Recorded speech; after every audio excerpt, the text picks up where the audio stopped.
To kick off Women's History Month, we invited 3 inspiring leaders to a discussion about raising the status of the status quo.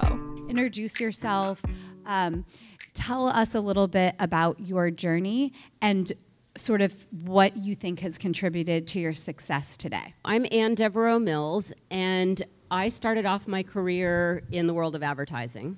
In fact, was a single mom and a CEO. I found myself running my 4th company in 2010 during the recession when my cancer that I'd battled once came back. And I walked into my boss and said, sorry, gonna have to take a couple weeks off and have surgery, but I'll be back. I am full of grit. This is what I was at this, even then in my 40s. I'm just gonna do this. And he said, I'm gonna have someone else run the company. Now, I, in that instant, lost my health, my job, and my last kid was going to college. And I found myself not knowing who I was because for those 25 years of great success and power, I had introduced myself as the CEO. I had introduced myself as the mother of these daughters. I had introduced myself with the other badasses at the gym at 5 in the morning. But without those things, I didn't know who I was. So after I had the surgery, the only thing I had left was the guy I was dating long distance who was here, and he convinced me to move out to San Francisco, and I moved out here and loved the city and realized I didn't have one intimate friend, that all of those relationships I'd built in that tough, slug-it-out, male-dominated world were transactional. And when I lost power, I lost connection. I lost relationships. And I didn't want that to happen again. That was too painful, and I didn't want that to happen. So I started looking around and saying, okay, if it's a clean slate and I can start my life anew, what do I miss? I missed my sisters, I missed my daughters, I missed my friends from Wellesley College where I went to school and it was all women. And I decided to do this crazy social experiment where I said to friends of friends, because I didn't know anybody in the city, I said, who do you know? And do they want to come over to my house? Because I want to have cocktails. And I invited 12 strangers into my home in 2012 with the objective of having intimate conversation where we really said the things that I was feeling. I was feeling like a failure. I was feeling embarrassed for being fired. I was feeling afraid for having been sick. I was feeling lonely for having lost my kids. And I didn't have people to talk to about that. And strangely enough, my friends of friends I ended up with 12 women in my living room, and we had an unbelievable time. And we talked about things that we really had never talked about before.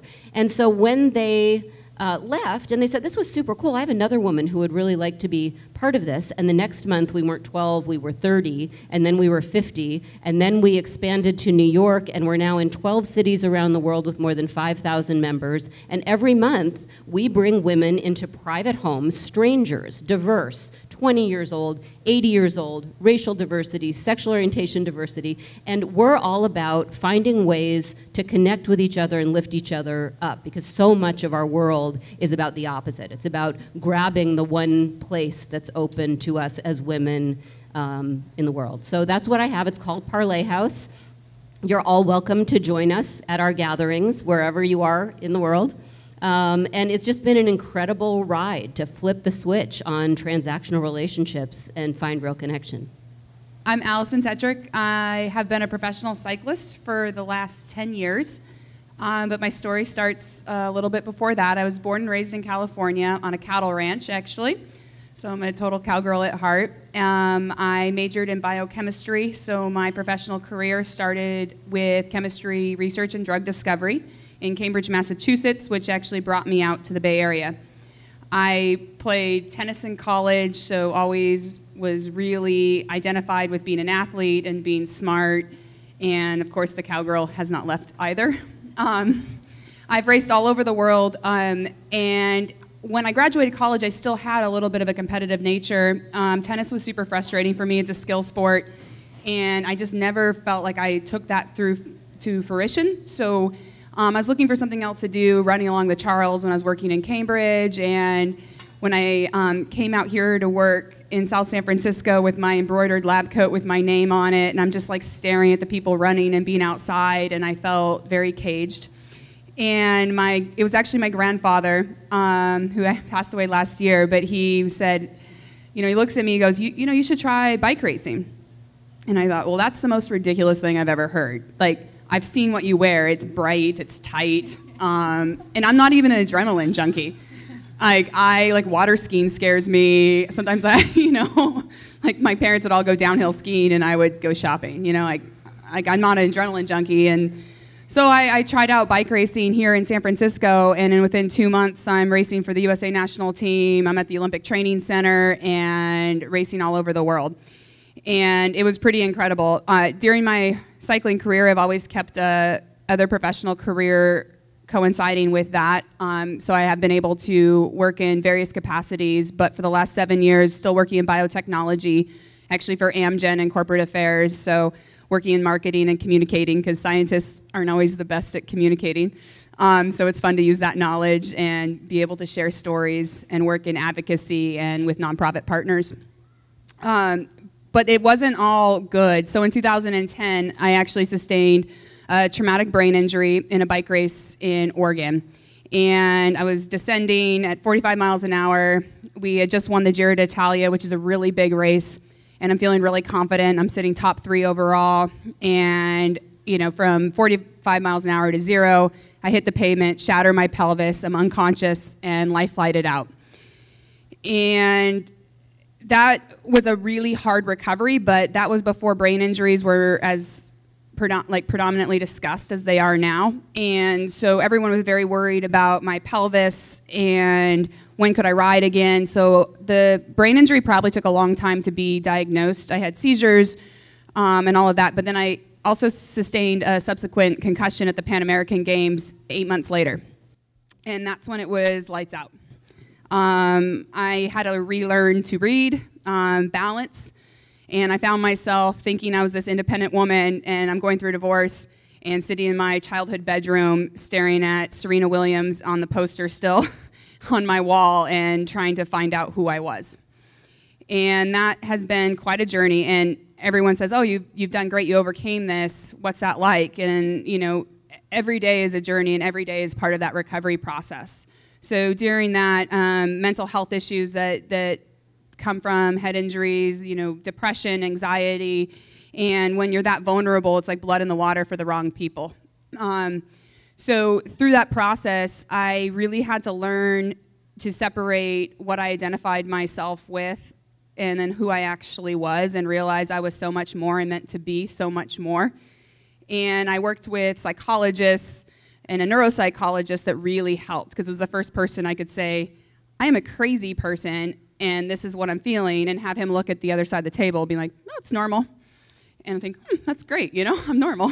And I think especially for head injuries or just mental health issues, I think it's especially hard for women, because we want to be strong, hold our end of the bargain, and plus more. And then, when you're being a little cranky, people go, oh, you're just PMSing, or oh, it's that time of the month, and so you don't address what's really going on.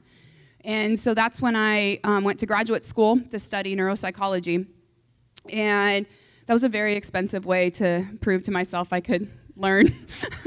I have the student loans to prove that, because I still work in biotechnology. But so it was an interesting process of learning who I was. And so I think a part of my success is I don't want it to be about overcoming and ignoring things. It's about being vulnerable, having grace with ourselves when you're having a dark day, having grace with your friends when they're having a dark day, and really building acceptance for who you are. And so what I've learned and have tried to do in my career now is to find that life balance, that my identity doesn't exist, that I am just Alison the athlete or the cyclist, the biochemist, the valedictorian. I am so much more. I am a friend, I am a daughter, and I'm an advocate to get more women on bikes or just to promote healthy lifestyle.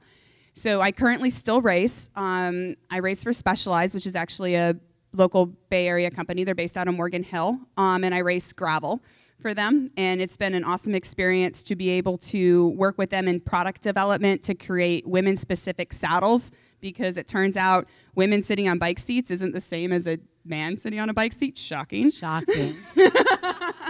And so that's been a really fun transition. And I've won Gravel Worlds 3 times. I have the course record for Dirty Kansas, which is a 206-mile gravel race in Kansas.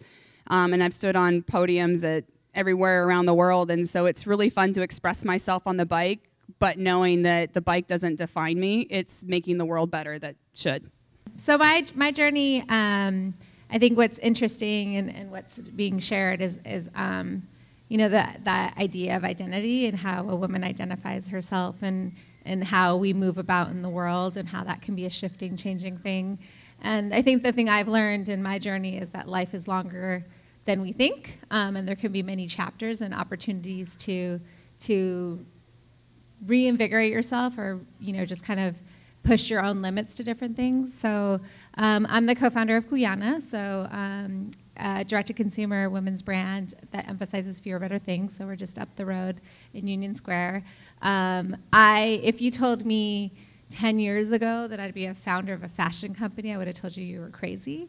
That's not really what I saw in my cards at all. I'm a California native. My family comes way of 4 different continents. So my dad did what I call the British Imperial Bounce, so went from India to Uganda to England to America.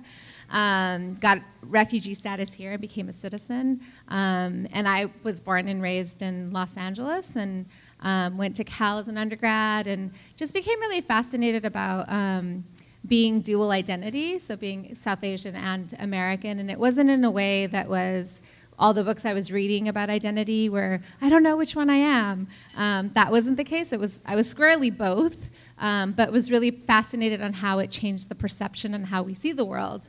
And that kind of interest has guided me throughout my career. So even though my career has changed over time, it's been something that's still a passion of mine of like, do we actually physically and biologically see the world differently? And if so, how do we actually design experiences that can meet those needs?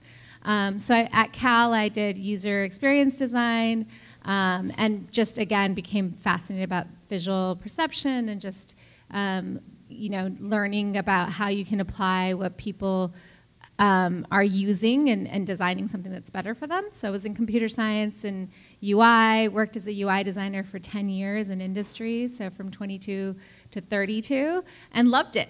I actually went on record, I think, a couple times saying I'm so happy to work for other people. Didn't see myself as an entrepreneur at all. And just was, working on really interesting user experiences for every different kind of user, from Disney vacation planners to teachers and students in education to digital ecosystems for mobile, pre and post iPhone. So super interesting projects, loved it all. But at 30, and I think these kind of moments of transition, I was pregnant with my first child, and it wasn't that I had this huge maternal wash come over me. In fact, quite the opposite.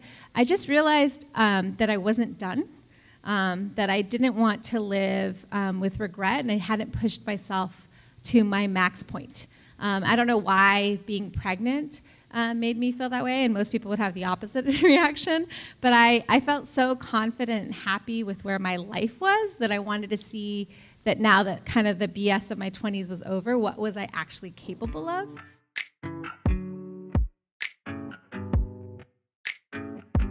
So my mom was probably one of my first mentors because she's just an Annie Oakley of a mother. She's just so powerful and strong and then really nurturing and wonderful. And her and my father have a business and they run it 50-50 together, and she runs books. She's an accountant. She's good with numbers. He's a big dreamer. She's the small, let's tone that down a notch, realistic thinker. And both of them just raised me to be as powerful and independent. Then after, several failed marriage, I have not had several failed marriages, I'm just kidding. But after, failing relationships, let's say, my parents are like, did we raise you to be too strong? And now they're like, no, absolutely not. So when you're looking for a mentor, I think the fact is to not be afraid to ask. And frankly, that's how I met Heidi.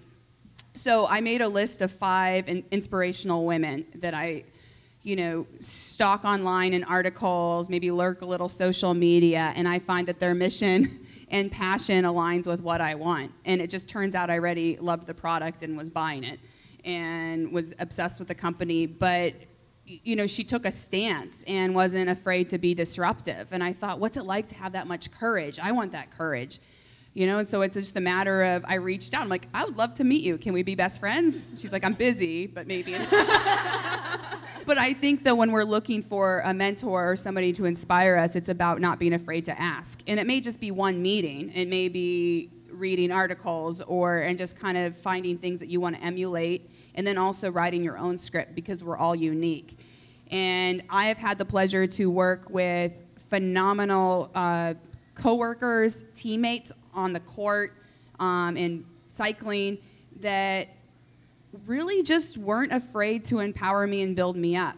And so as I look around this room, so many of you are mentors, probably everybody in here is a mentor, and you might not know it. And people are watching you and being inspired by you.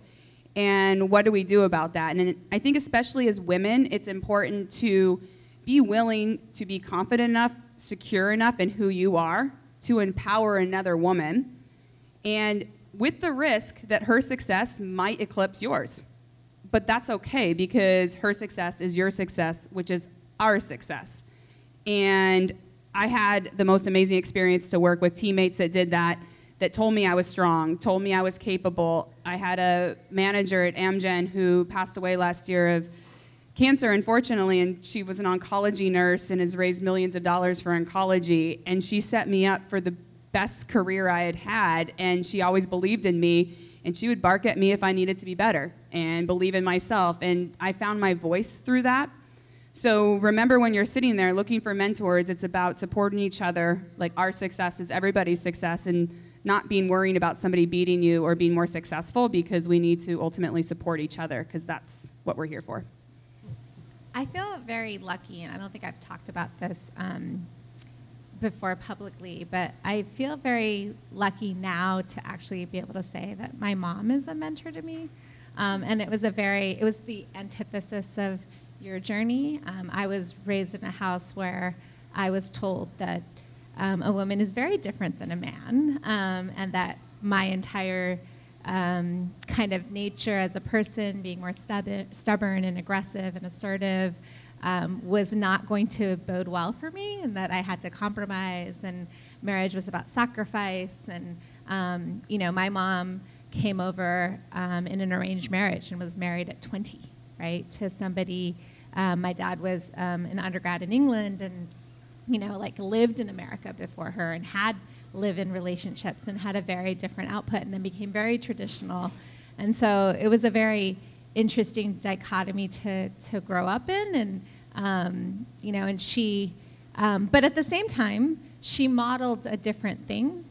So you know, she arguably is the reason why our family was financially successful, right? So she worked and started a steak sandwich restaurant that totally failed as a vegetarian. And, you know, like, she became a mortgage broker, and I'm really proud to say never did a subprime mortgage, because she was just passionate about her own home and couldn't imagine putting people in a home where they couldn't afford to pay the mortgage. So she was always entrepreneurial. She never sat still. She was always working. She was, you know, making delicious meals, taking care of my very difficult man father, who I love to death, but God, I don't know how she stayed married to him. And you know, but at the same time, like, was you know, just breaking limits everywhere. She plays golf. She you know, anything you put in front of her, she's able to do. But the message to me was always like, you should get married and you should compromise. And I resisted and rebelled against that for many years. And you know, even when I did get married, I felt like we always joke, like, me and my brother, that her favorite child is my husband. And that, like, on my marriage day, it was more like, please take her, thank you. You know, and like the rest of my 30s, and when I went to business school, I remember calling her and being like, I'm going to go visit Harvard. What do you think of that? And she said, I pray you don't get in. But I realized like, maybe in the last couple years, that she was just so terrified that I would be unhappy, And it was all coming from a place of fear. And I still remember the day that I graduated business school, and I was still married. And even though I was starting this company and I had 2 kids, that she finally relaxed and was like, okay, she's not going to mess it up. And she finally saw me as a person. And I think now I actually can relate to her in a way that doesn't make me feel bad about myself. It actually uplifts me. So it's a pretty amazing place to be, and I'm really happy about that. I think along the way, we would be remiss to say it's really hard to find female mentors. Thankfully, I've had key moments in my work career that were very much about women. You know, my mentor at the time, that when I got pregnant, suggested a 4-day work week and actually said, look, you're going to feel guilty all the time as a working mom. Just be where you are. That's the one advice I give you. Like, if you're at work, be at work. If you're at home, be at home, because you're only doing a disservice for yourself and everyone else if you try to do both. And so I've had really great mentors that way. But right now, I'm really inspired and worried about where we are as a community with women. You know, I think I find a lot of, I'm finding mentorship in lots of ways, and I don't even know if they know that I'm being mentored by them. But the bravery that Heidi is showing, or the bravery that Audrey Gelman's showing at the Wing, and in some ways I'm a little worried, because we're also at this moment in time where we're over-glamorizing this role and not talking about the realities of the sacrifices and compromises it takes to become a founder or to sit up on these panels. And I think that is doing a disservice to the women that we're often talking to, because we need to share the whole picture. But yet when we do open up about it authentically, which Audrey did in a piece in Fast Company last week, immediately we get villainized for it. We get applauded for a minute, but then we get villainized, and we're not allowed to share authentically about how hard it is. And so I think in this moment, it's an interesting time, because we are spending too much time tearing people down. Those that are trying to do something, we are criticizing them, right? So, you know, it's almost like we want them to fail, and I'm struggling with that a little bit. Like, we're just trying to make really good products. Like, we're not perfect, and we're going to make mistakes. And I just hope that as a community, that we also, in our mentorship, we're forgiving of the mentors that are in the space, and that we're very authentic with how we share our stories. Those are the 2 things that I am trying to be really good about going forward, because doing work that's disruptive is really hard.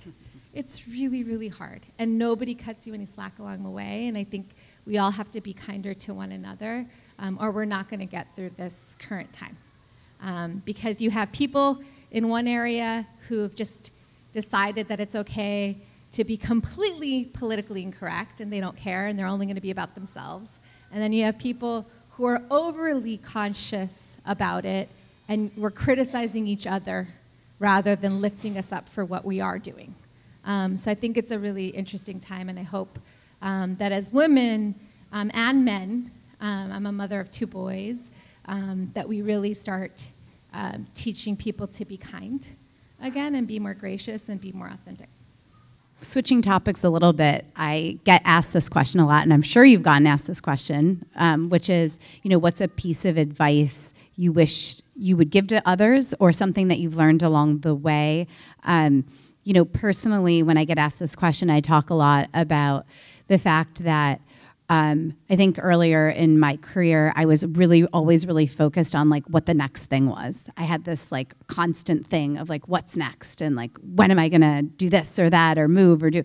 And I think that if I've learned anything, and you know, life's a journey, right? And so even when it takes a twist that you're not anticipating, like if you can roll with it and learn from every moment, you'll reflect back and realize like things happen for a reason. And it may not be to your like plan, but it somehow all works out, and you know, call it fate or whatever it is. I really, really believe that. So, you know, if I could go back to myself in my early 20s, I'd be like, take a deep breath, appreciate the moment you're in or what you're going through, for all of its difficulties and or challenges and or beautifulness, right? Versus just trying to like move really quickly to the next thing.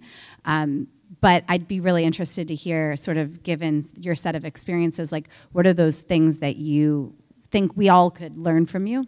Well, that's definitely a topic that I address all the time, too. I sort of frame it as when you're too obsessed with the doing, you stop feeling and you stop being because you're just trying to achieve and go in a linear way straight ahead, one thing to the next. You know, think about it. We go through the door ahead of us. We go through the glass ceiling above us. And the majority of interesting things that happened in my life were not straight ahead. They were left or right or unexpected or taking up something that had been important to me in another time in my life. So I think I would absolutely echo what you've said, Heidi.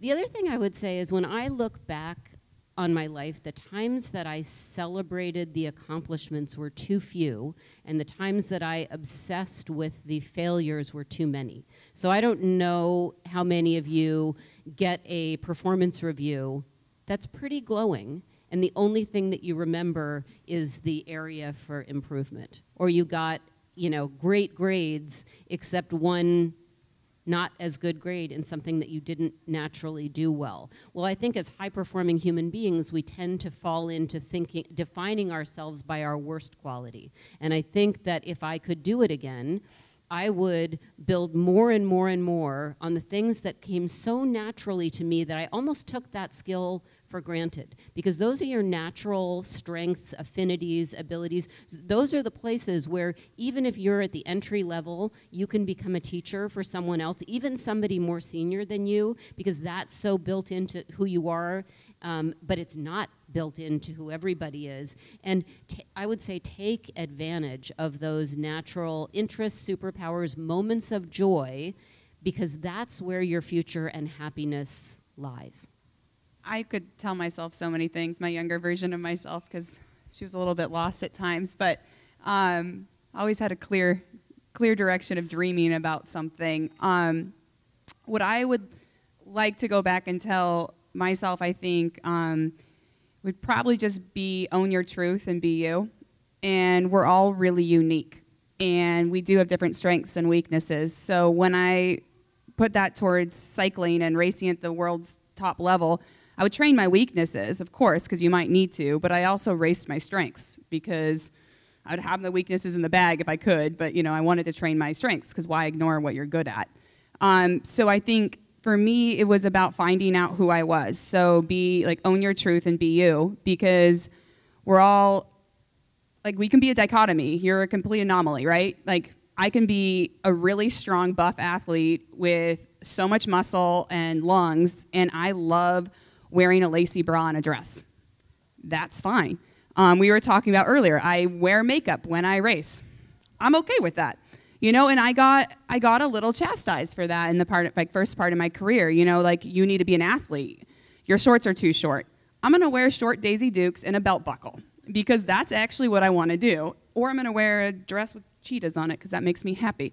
But, you know, so I think you can be unique and be you, and that's what this company celebrates, is every woman and man is special.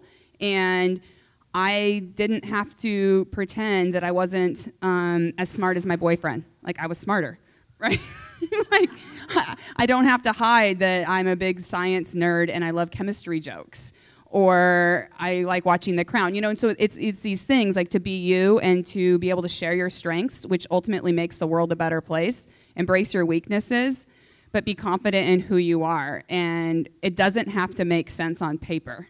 Like I said, you know, you can be a strong athlete with a lacy bra underneath, or not. No bra, sports bra, I mean, it doesn't matter. But I think that that's really important. And then the next part of it is important to me is I spent the most part of my earlier career trying to fulfill other people's goals. They said, you know, you can do this and this, whether it's in professional and work or on the bike. It's, you know, this is what you want to do. You want to go to the Olympics. Turns out, no, I don't, actually, because I met those people, and I don't want to be like that. I want to still invest in other parts of my career. So I wanted to find goals that actually inspire me and not somebody else. And so I think that that's really important, because so many times we find ourselves looking for that external validation to prove our place in this rung of society that some predisposed scope has told you that's what you should do. And no, I think you start the company on your own. You find an event that inspires you, and you find that goal that inspires you, and you're true to yourself. Really great advice. I think for me, I think we can be our own worst critics a lot of times, and so I do this little mind game with myself where I, even look in the mirror and I'll even be like, this is the best you're going to look like at this age, right? And that in 5 years you're going to want to be here, so you should enjoy where you are now. Because I think you can always say, oh, I wish I was 27, or I wish I was 35, or whatever the age might be, but like enjoying where we are, we didn't enjoy it as much then, and so like remembering to like be happy where we are and where we are in our journey. I also I think having been now in a position where you put yourself out there all the time, which can be exhausting, and realizing that the reason why we do that is because we want to be builders. That I think, that I always, in my 20s, I think it was really easy, and even the criticism we face now, it's really easy to be a critic. And so my advice is always that when you're given the option to be a critic or a builder, choose to build, right? Choose to always go be part of the solution, not be part of the problem. And I know that sounds cliche, but I think it's something that comes across in every part of your world and every part of your day and the work you do. And so, yes, you can go criticize the person and how they delivered that message, or you could try to find the truth in the message for yourself and go do something about it, right? So that we spend too much time talking and too little time actually just getting stuff done. Yeah. That's all of that. Really great advice. Thank you so much. I feel like I've learned a lot sitting up here with you, so I really appreciate your time and coming here and spending time with us. Thank you so much. You're really fantastic. Thank you for joining us today. All right.